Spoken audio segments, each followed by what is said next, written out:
Tous deux ex-champions du monde, Camille Lecointre et Jérémy Mion viseront l'or aux JO 2024 en 470, discipline désormais mixte.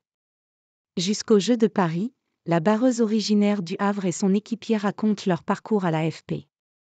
Dans ce 7e épisode, ils racontent la communication sur leur petit bateau, entre soucis d'efficacité, bruit extérieur et nécessité de garder la tête froide quand le cap choisi n'est pas le bon.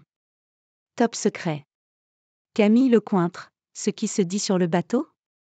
C'est top secret, rire. En fait, ça n'arrête pas de communiquer. On échange plein d'informations, il y a plein de décisions à prendre. Récemment, un coach a écouté nos enregistrements et on a vu qu'on parlait 1 seconde sur 2. Il y a 50% de blanc et 50% de paroles. Ça fait quand même beaucoup. Et puis il y a les bruits extérieurs. Selon les conditions de vent et de mer, parfois on s'entend moins facilement. Il y a aussi des décisions super rapides à prendre, on n'a pas forcément le temps de tout expliquer. Mais il y a des rôles bien définis, pour que ça se passe bien. Répartir la parole. Jérémy Mion, on a une répartition des tâches. Auprès, vent de face, note de la rédaction, c'est moi qui vais plus tactiquer plus parce que Camille est plus prise par la conduite du bateau. Vent arrière, ça sera le contraire. Pour tout ce qui est communication, on essaie d'optimiser. On fait des enregistrements, on réécoute. Ça tourne plutôt bien chez nous. La parole est bien répartie, le volume, les infos partagées. Je pense que c'est un de nos points forts et c'est un élément hyper important en équipage parce qu'il faut réagir vite. Avec le temps, certaines choses deviennent implicites, on a moins besoin de se le dire, on sait que ça se passe comme ça. Mais d'entrée on s'est compris assez vite avec plus qu'un plus parce qu'on a la même culture, on a eu les mêmes coachs. Lecointre, les gens qui écoutent les enregistrements peuvent être surpris, parce que rien ne transparaît. Qu'on soit premier ou dernier, c'est le même ton, il n'y a pas d'éclat de voix, pas de joie avant l'heure. Tracé, tracé, tracé.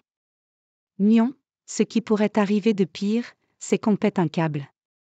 Et là, la communication est inutile parce que tu ne parles plus de performance. Donc quand tu es mal, il faut faire comme si tu étais devant, parce que ce n'est pas fini.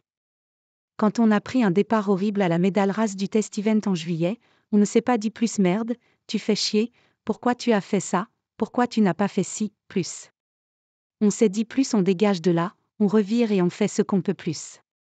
On s'est surtout dit qu'il fallait tracer, tracer, tracer.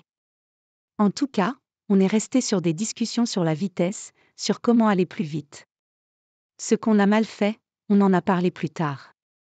Parfois, bien sûr que ça n'est pas simple, parce que l'enjeu et les émotions peuvent prendre le dessus. Mais notre expérience nous aide aussi avec Camille. C'est ce qui fait aussi qu'on gagne le test event après avoir été BFD, disqualifié pour départ anticipé, note de la rédaction, à la première régate. Quand tu es jeune, un truc comme ça tu penses que c'est la fin du monde. Alors qu'en fait, ça peut passer, parce que les autres vont faire des erreurs aussi. Mentalement, il faut être capable de te dire que tu ne lâcheras rien jusqu'au bout. Notre devoir, c'est de ne jamais rien lâcher. Propos recueillis par Stanislas Touchot.